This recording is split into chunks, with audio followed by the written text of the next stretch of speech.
Hello, everyone, and thank you for attending our Politics and the Tcpa, Keeping Campaign Calls and Texts Compliant.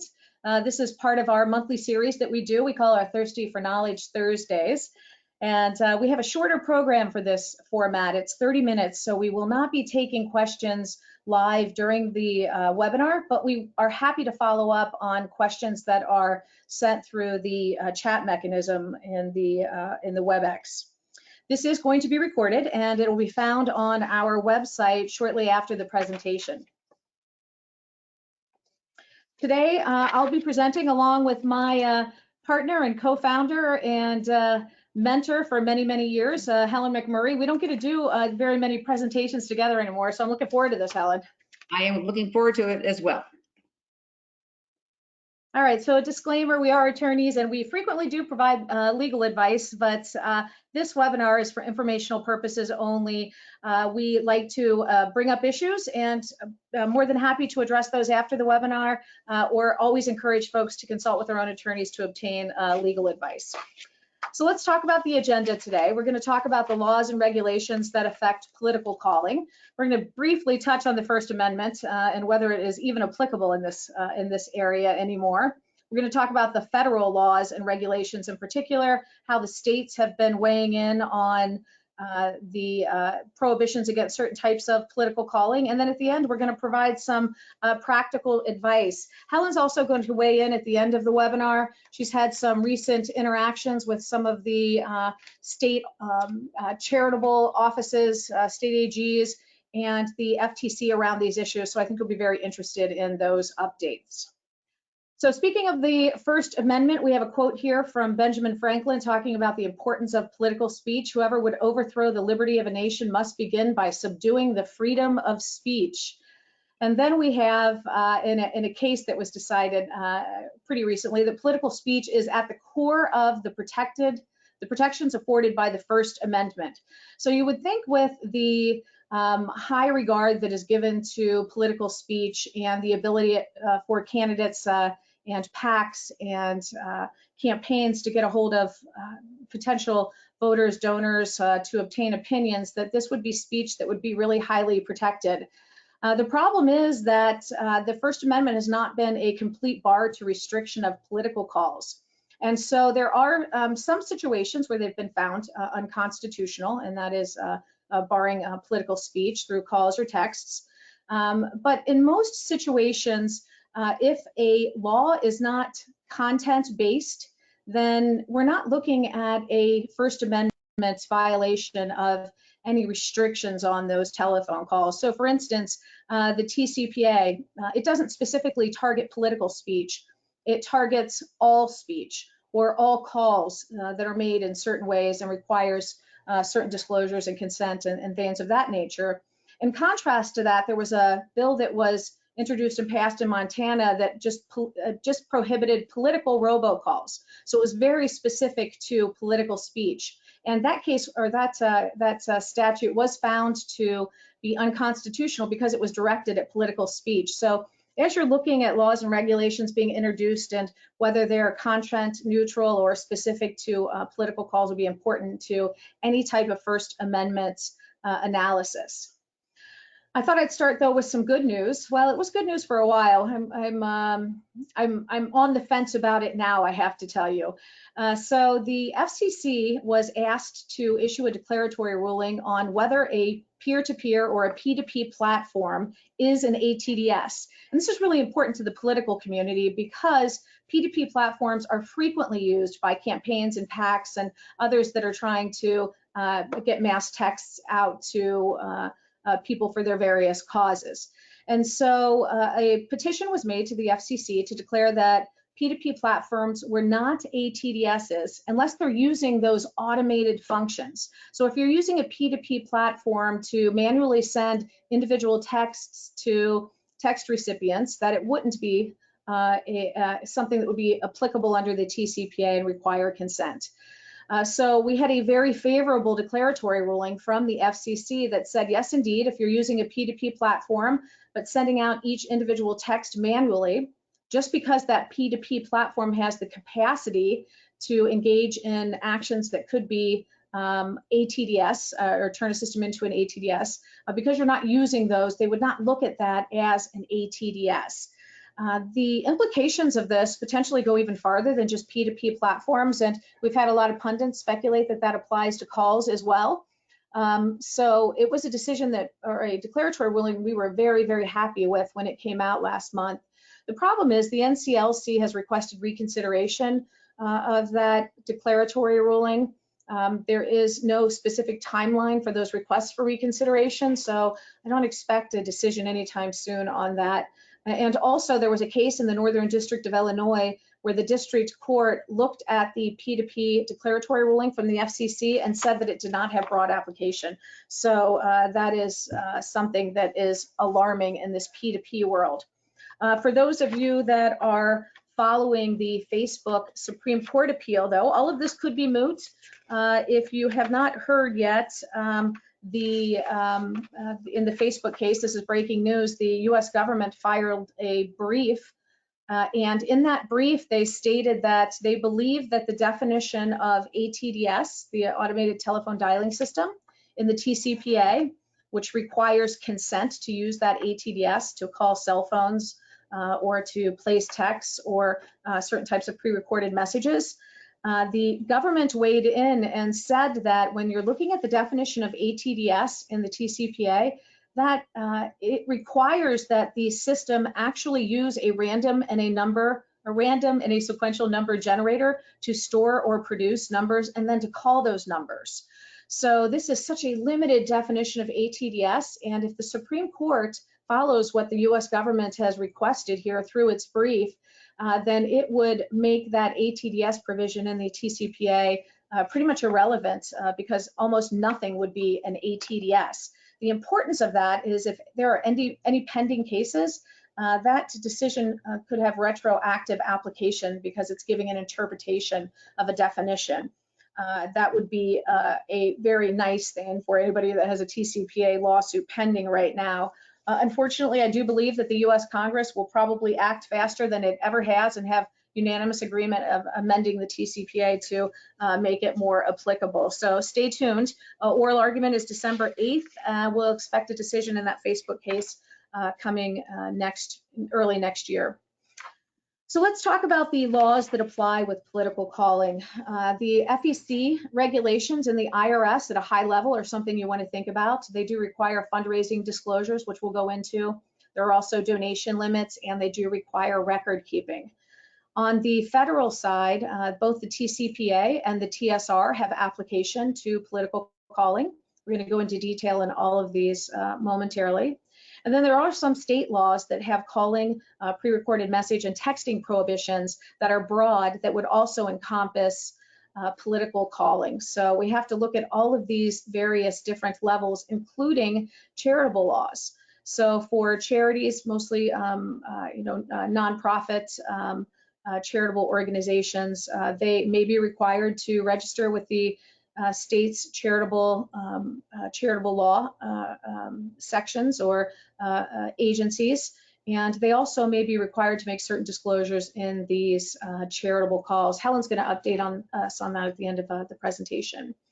So as I mentioned, the FEC and IRS have required disclosures, and those are on the screen. I think most of you are pretty familiar with this. If you're engaging in campaigns for political calls, I would suspect that the campaigns, the PACs, or the candidate are assisting you with this language.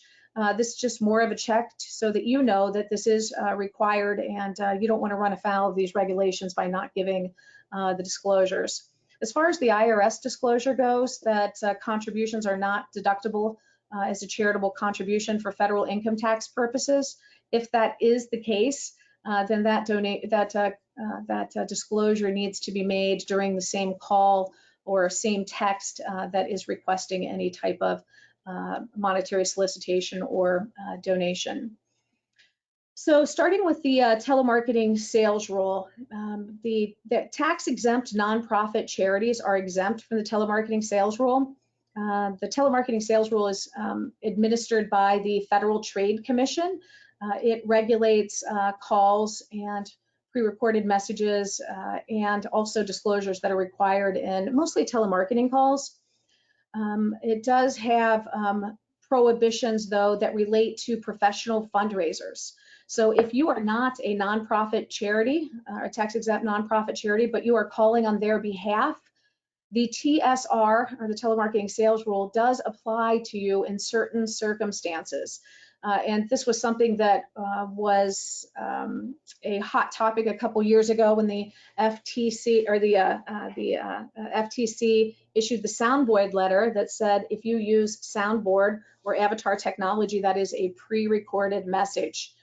So that would be the type of pre-recorded message that would be prohibited if you are a professional fundraiser calling on behalf of charities.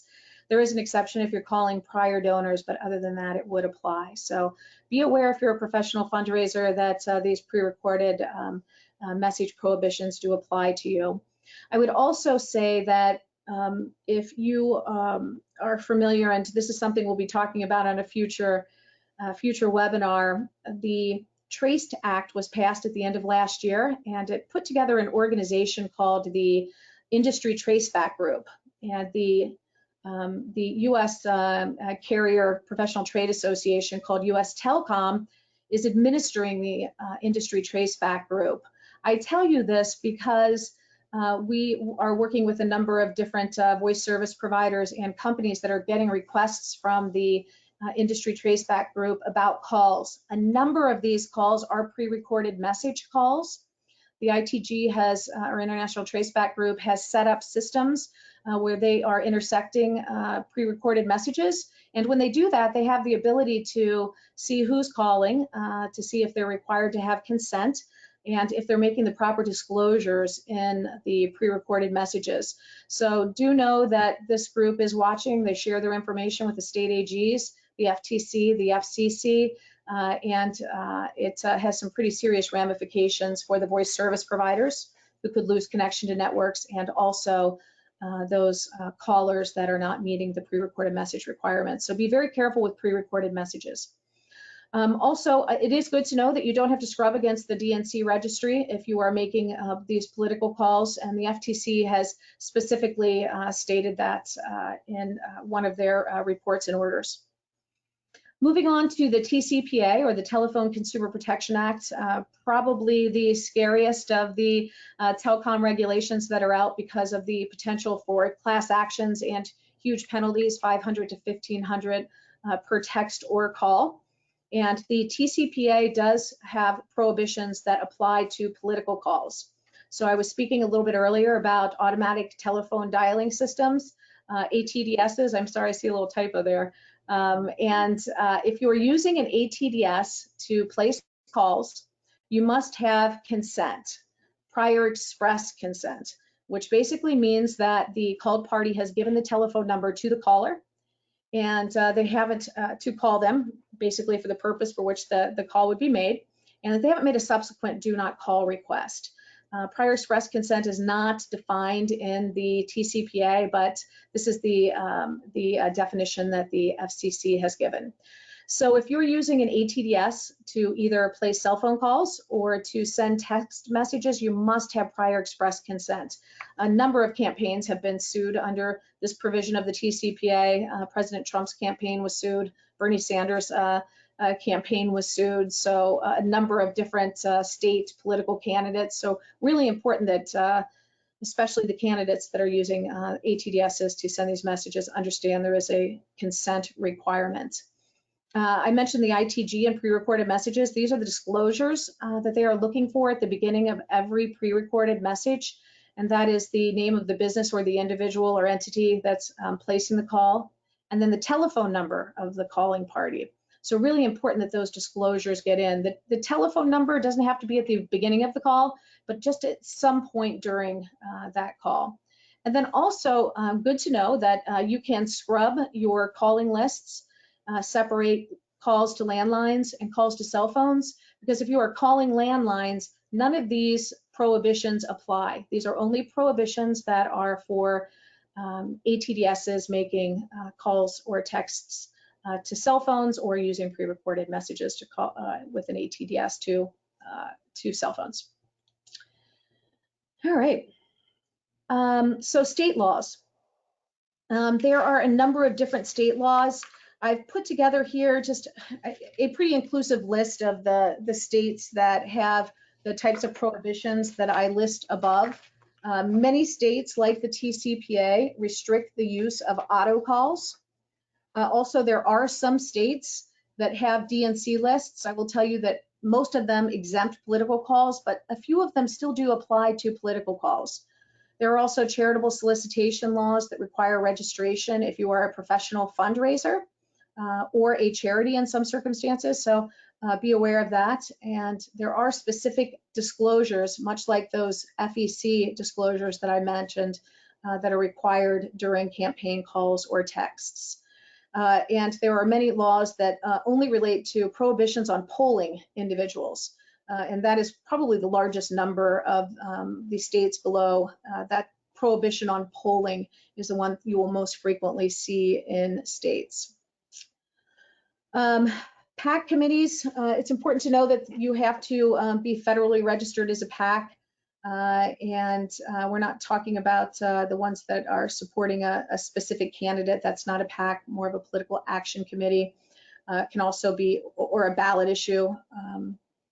So just understand political action committee, they have certain reporting requirements, is really why I wanted to put this on in here as a slide. If you're working with a PAC, make sure that you're aware of the information they need to keep for record keeping purposes and that you are working together to do that. So moving on to states and some of those specific requirements. Helen, I think you were gonna pick up here. Yes, I am. Yes, I am. So Michelle is the compliance side of our house, and I'm the regulatory litigation side of our house. And so as such, when I'm negotiating cases with regulators at the state and federal level, you learn interpretations of laws that we like to provide you with that information as well. It doesn't mean you can't contest it in court, but many folks just don't even want to bother going down a route that might get them in trouble. And so I definitely have been seeing that issue with regards to certain political action committees. In fact, a large case that I've been working on was announced this week by the FTC and a combination of state attorneys general that I'll be talking about just a little bit. And basically what the regulators feel is happening at the state and federal level is that certain charitable groups who did not want to come under charitable laws and other applicable laws at the state or federal level have created political action committees that sound similar, and they are hoping to avoid regulation by using them as PACs. And so as such, we are seeing certain states, and Washington is the state of Washington is a primary example of amending and interpreting their laws so that it can potentially reach a PAC that has a certain type of cause that is mentioned. So the charitable laws, and many of you on the call, I'm sure, are may be familiar with that. And I know we had a question with regards to, do political groups have to register? And that's really the main requirement for charities is registration. And what's important about that is that states can actually deny registrations for certain causes. And that means you cannot solicit in that state at all. And if you do, it's a violation of law. Now those laws traditionally, as Michelle mentioned, did not apply to political groups and PACs. However, the states have begun to come up with different ideas and approaches to include PACs, especially the PACs that are in particular areas. Now, PACs that are for a specific candidate, like for example, for Biden or for Trump, that type of thing, and ballot issues, such as if you have a ballot issue to permit medical marijuana or something of that nature, that's generally not the PACs that we're talking about. The problem areas are certain identified groups, and then just kind of a general category of social welfare issues. And the reason why they have taken this approach is because they believe that there has been a significant amount of charitable fraud in this area. Now, when you look at the registration statutes, you may think that that's just not that big a deal, that you just send in your name and your address and you get your registration. And unfortunately, for many states, that is not the case. These applications alone can be very onerous to fill out. They can have quite a few requirements in there with regards to background checks and information that's provided. Part of the registration process can rule out people who can or cannot be part of the group. And then, as I mentioned before, they can just say, you know what, you don't have what we want, and we're going to deny it. Or they can make the burden so heavy on your solicitations that they become wholly ineffective, or make it really unable for you to have solicitations that are that actually make money for an organization. Looking first at the specific registration pieces, the other thing that is so challenging about these is that they are state by state, and they are different in almost every state. So you have got to have an ability to, if you're going to be calling in all 50 states, to reach out to these states and understand their laws. And quite frankly, sometimes they're not easy, even though it's just plain registration. So it may involve you getting a service to help you with registration, or lawyers, or your lawyer to be involved as well. It costs money to file the applications, and it doesn't necessarily mean that you will then be registered and permitted to solicit. Another thing that can be problematic is the public nature of the documents that you file. And these are generally available for people who request them. And generally, the people who are requesting them may be competitors or people who are looking to try to find things wrong with your group, those types of things. So the public nature of it can be problematic. And at the end of the day, you could submit all this information, pay the fee, and then they still deny you the right to participate in the state. The other issue is required disclosures. And these come about, Michele talked about certain types of disclosures, but these are disclosures that might go to, again, the effectiveness and substance of your solicitation. And so, and this could also be involved with settlements where they voluntarily say, well, if you do it this way, then we'll let you register. So for example, on a recent case I had, they wanted to have the solicitation contain information about the tax deductibility or not of a particular solicitation. So we are seeing kind of back and forth on these registrations. And if you are not wanting to get into a long appellate court battle on these issues, you might just agree to do that type of thing, so you can start soliciting in a particular state. So that has been problematic in that area. Also, the states have different rules with regards to commercial co-venturers. So if your solicitation is combined with some type of, do you want to buy a t-shirt or something of that nature, again, the states are going to have different rules with regards to those types of solicitations. And then finally, Michele mentioned if you are using a professional fundraiser, that can have an additional layer of requirements as well. Moving on then, earlier this week, the Federal Trade Commission and a number of state AGs, including New York, which was the primary state leading it, in a case involving New Jersey professional fundraiser and solicitor. And this was a multi-million-dollar case. It settled this week after quite a substantial time period of investigation.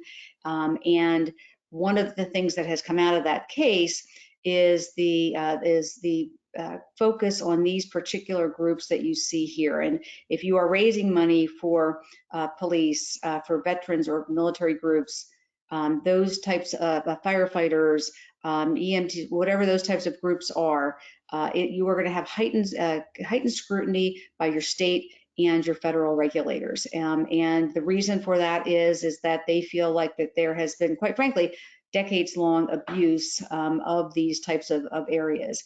And some of the things that are problematic for the regulators are when there's not quite a clear line between whether you are the police benevolence fund calling or whether or not you are a similar sounding group, and the amount of money that goes to the actual cause. When you use professional fundraisers, it's kind of like with direct mail, there are substantial administrative costs to those programs, and they are very effective, however, a lot of times, so they can raise a lot of money, and then the percentage that goes to the actual police officer or group or whatever can appear to be too small a percentage. And regulators, although there's no law that says you have to have a certain percent to the group, regulators do not like that, and they try to find other ways to attack these groups. And so that's why that particular group is as well.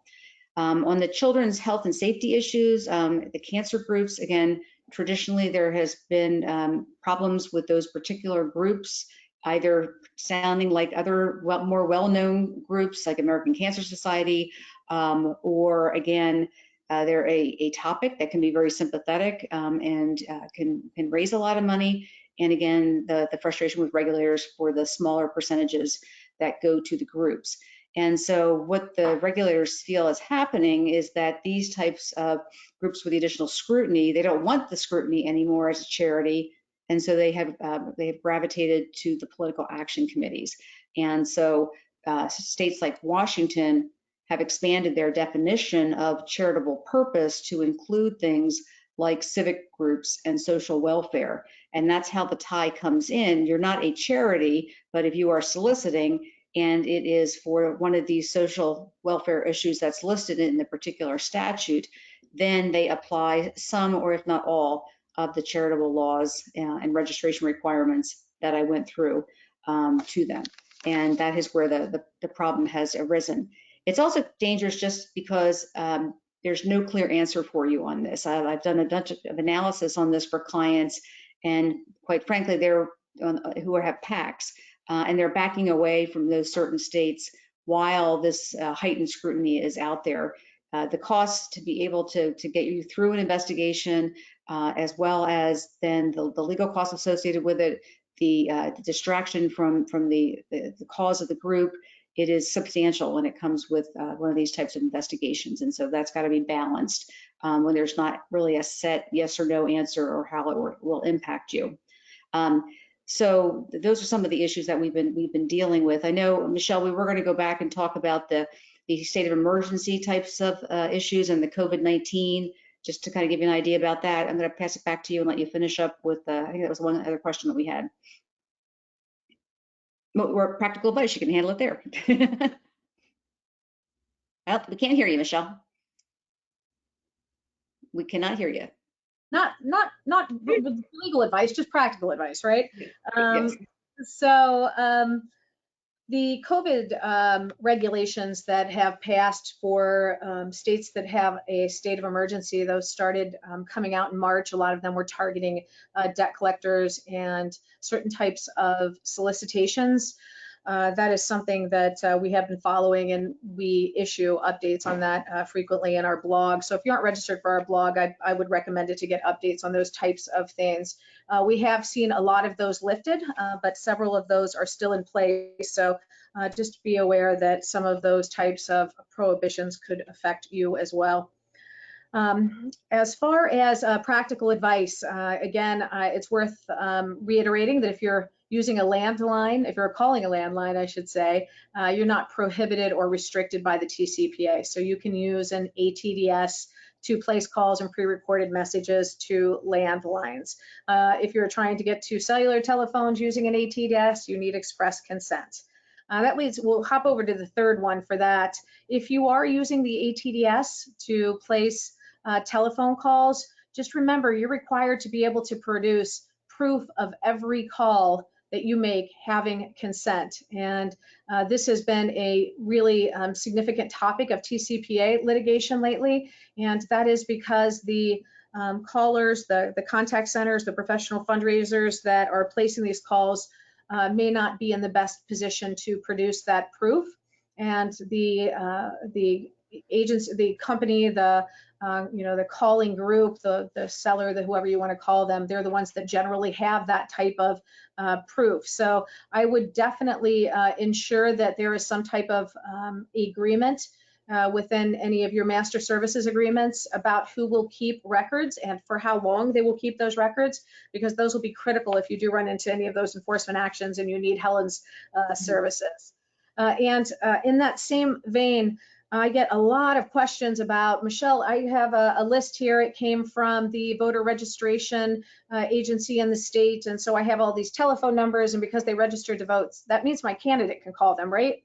And unfortunately, the answer is no. And prior express consent, the phone number has to have been given to the actual caller. And unless it was the Secretary of State or the other voter registration agency that was calling, that is not prior express consent. That does not automatically transfer to a political party, a PAC, a candidate. So make sure that you understand that as you're speaking or addressing in an MSA, having this proof of consent. Also, it's important, some folks don't realize that if consent is revoked, that prior express consent is revoked, you're required to honor that request for revocation, and your prior express consent no longer exists. So make sure that you have a mechanism for tracking those internal do not call lists.